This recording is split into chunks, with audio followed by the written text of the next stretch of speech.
Selamat pagi, selamat datang di podcast kami. Di sini ada Azaria, ada Selin, dan juga ada Irin. Dan saya sebagai pembawa acara, Winston. Kali ini kami akan membahas tentang kasus kelangkaan air atau krisis air yang ada di Indonesia.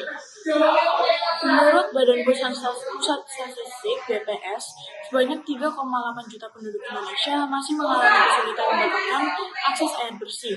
Hal ini terjadi di berbagai wilayah di Indonesia, mulai dari perkotaan hingga pedesaan.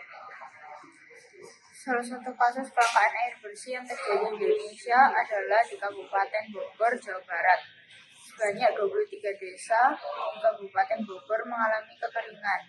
Hal ini menyebabkan warga setempat kesulitan mendapatkan air bersih untuk keperluan sehari-hari, seperti memasak, mandi, dan mencuci.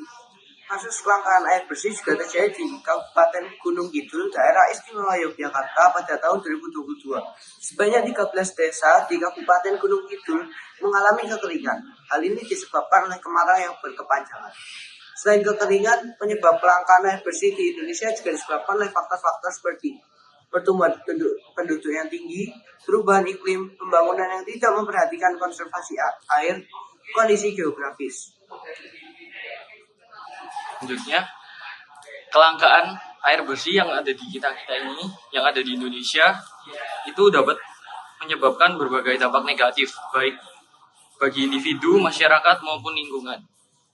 Dampak dari kelangkaan air bersih bagi individu antara lain adalah kesehatan yang terganggu, kualitas hidup menurun, dan juga produktivitas yang menurun.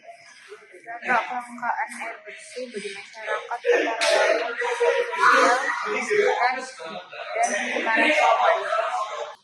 Dampak kelangkaan air bersih bagi lingkungan antara lain kekeringan, erupsi gunung berapi, banjir. Untuk mengatasi kelangkaan air bersih ini, diperlukan kerjasama di berbagai pihak, baik pemerintah, swasta, maupun masyarakat. Beberapa solusi yang dapat dilakukan untuk mengatasi kelangkaan air bersih ini adalah: pertama, pembangunan infrastruktur air bersih; kedua, pemanfaatan air hujan; ketiga, pelestarian lingkungan; dan juga pemberdayaan masyarakat.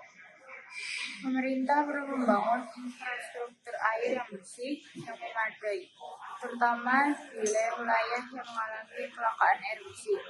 Selain itu, pemerintah juga perlu mendorong pemanfaatan air hujan dan pelestarian lingkungan.